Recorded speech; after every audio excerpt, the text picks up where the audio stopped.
আল্লাহ বলতেছেন যারা ভালো কাজ করবে তাদেরকে সফল জীবন দিবে।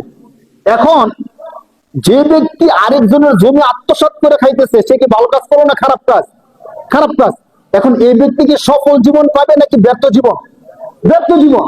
এখন এই ব্যক্তি যদি আমার কাছে এসে বলে যে হুজুর আপনি তো বলছেন যারা ভালো কাজ করবে তারা সফল জীবন পাবে, কোন আয়াত দিয়ে আপনি বললেন? আমি তো নামাজ পড়তেছি, তো আমি সফল জীবন পাই? আমি তো রমজান মাসে রোজা রাখি, মাত্র কিছুদিন আগে আমি হজ করে আসছি, তো আমি কেন সফল জীবন পাই না? দেখেন কেন পায় না? ওই দিক দিয়ে আরেকজনের জন্য আত্মসাৎ করে রাখছে, খবর নাই।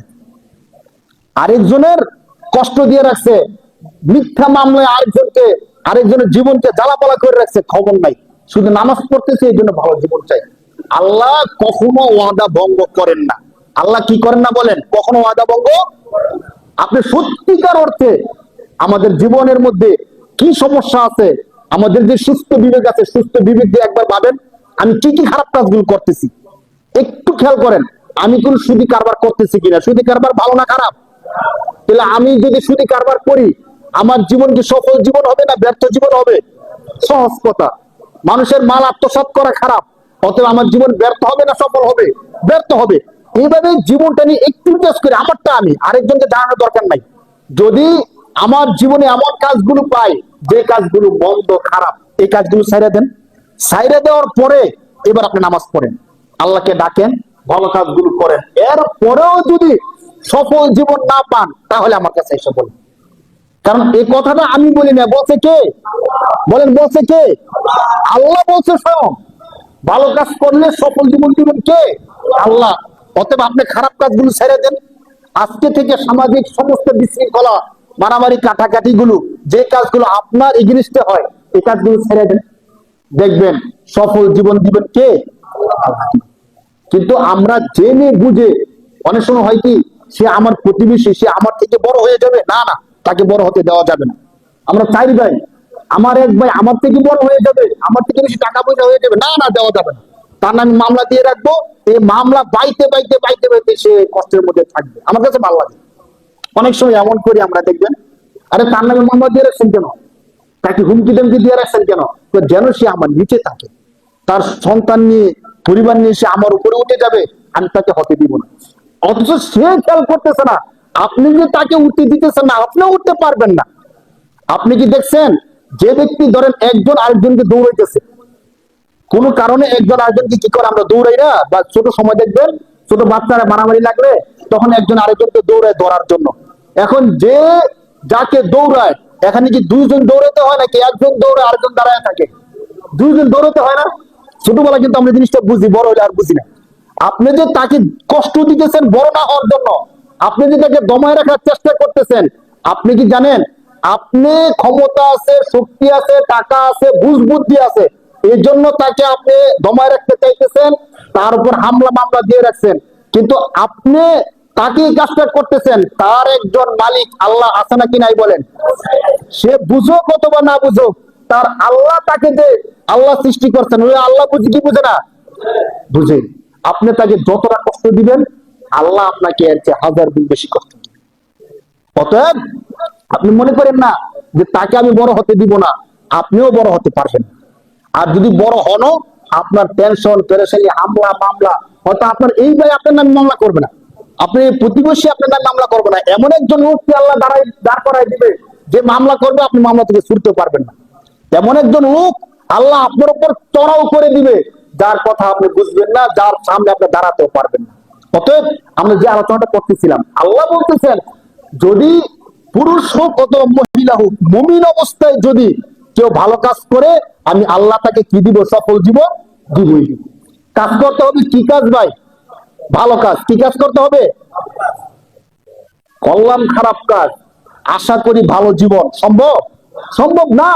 আল্লাহ 16 নম্বর পারা সূরা কাহফের আরেক আয়াতের মধ্যে বলেন আল্লাযীনা দাল্লা সাইয়ুহুম ফিল হায়াতিদ দুনিয়া ওয়া হুম ইয়াহসাবুনা আন্নাহুম ইহসিনুনা সুনআ। আল্লাহ বলেন আমার অনেক বান্দা এমন আছে যারা মূলত করে খারাপ কাজ। মূলত করে কি কাজ? দাল্লা সাইয়ুহুম ফিল হায়াতিদ দুনিয়া, দুনিয়ার জীবনের তাদের চেষ্টাগুলো ভ্রান্ত ভ্রষ্ট। কিন্তু ওহুম ইয়াহসাবুনা, তারা ধারণা করে আন্নাহুম ইহসিনুনা সুনআ, যে তারা খুব ভালো কাজ করছে। মেল বইছে, ধরেন দুই পক্ষ আসছে, তো যে পক্ষে ধরেন এই পক্ষে শুধু শুধু তার কোনো দলিল নাই, কোনো কিছু নাই, ওই পক্ষেরা বলছে যে তুমি যদি 50,000 টাকা দাও মেলের মধ্যে তোমার উঠাই দেব। তো সে চিন্তা করতেছে যে তারা তো আমি জমিটা পাওয়াই দিলাম, আমি না ওই 50,000 টাকা আনা নিলাম, কিন্তু কাজটা কি ভালো হলো না খারাপ হইলো? 50,000 টাকা নিছেন কেন ভাই? বলবেন যে আমি মেলের মধ্যে গেছি, ভালোভাবে কথা বলতে পারছি, এই জন্য না তার থেকে 50,000 টাকা নিছি। আরে ভাই, আপনি ভালোভাবে কথা বলার জন্য এই মেধা আপনাকে দিচ্ছেন কে? এই মেধা দিচ্ছেন কে ভাই? যারা পঞ্চায়েত করে বিচার আচার করে তাদেরকে সুস্থ মেধা মস্তিষ্ক আরেকজন থেকে একটু বুঝার ক্ষমতা দিচ্ছেন কে? যে আল্লাহ আপনাকে এত চমৎকার একটা মেধা দিচ্ছেন, এই আল্লাহ আপনার থেকে কয় টাকা নিছেন? আপনি তো গরিব গরিব থেকে, অথবা যে আপনার কাছে মামলা নিয়ে আসছে তার থেকে 50,000 টাকা নিয়ে নিছেন, আল্লাহ নিছে আপনার থেকে কত টাকা? এই বিষয়টা কি একবার খেয়াল করছি? করি না। যার কারণে আমরা সফল জীবন পাই না।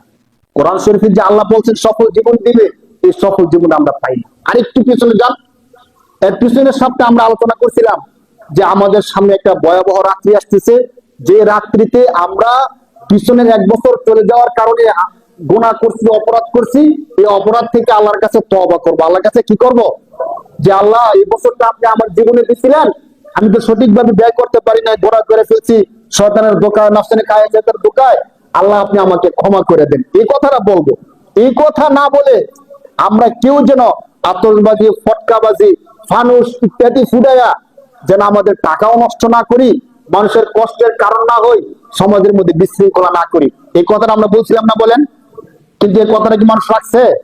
ওই রাত্রে মানুষ ফানুস ফুটেছে কি ফুটেছে না বলেন? আতশবাজি করছে কি করছে না? আর ভয়ঙ্কর ভাবে করছে। সরকারি ভাবে কিন্তু এবার নিষিদ্ধ ছিল, যেহেতু আমাদের একটা শোক দিবস চলতেছিল, এই জন্য সরকারি ভাবে কি ছিল? নিষিদ্ধ ছিল। কিন্তু মানুষ কি মানছে? বলেন মানছে নাকি মানে নাই? এখন আসেন আমরা একটু বিশ্লেষণ করি, এই যে আমরা যে মানলাম না, এই আতশবাজি গুলো, এই ফটকাবাজি গুলো জিন করছে না মানুষ করছে? বলেন মানুষ করছে না? এই মানুষটা কে?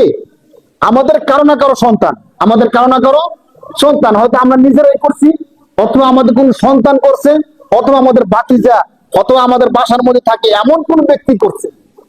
কিন্তু ভয়াবহ পরিণতি কি হয়েছে দেখেন এই জিনিসটার কারণে। একটা হলো আকীদাগত, যদি আমাকে বলেন, যারা 31st নাইট উদযাপন করে এবং মনে করে যে বছরের শেষ রাত, এটাকে মানতে হয়, পালন করতে হয়, উদযাপন করতে হয়, তাদের ঈমান শেষ হয়ে যায়। বলে নাউজুবিল্লাহ।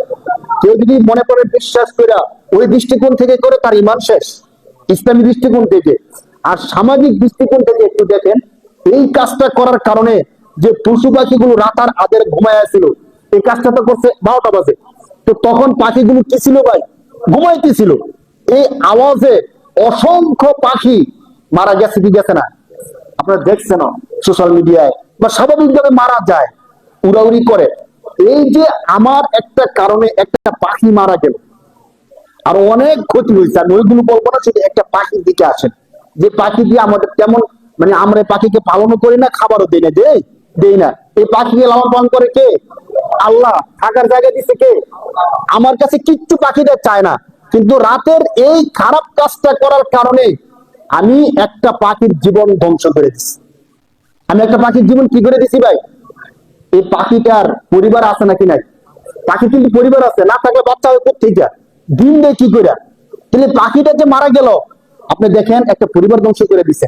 এটাও তো একটা প্রাণী, এটা খাবার খায়, এর একটা পরিবার আছে, এর একটা স্বপ্ন ছিল, হয়তো ডিম পেড়ে রাখছে, বাচ্চা হবে, কিন্তু আপনার এই কারণে পাখিটা মারা গেল। পাখিটা যে মারা গেল, তার জীবনটাকে আপনি নষ্ট করে দিলেন।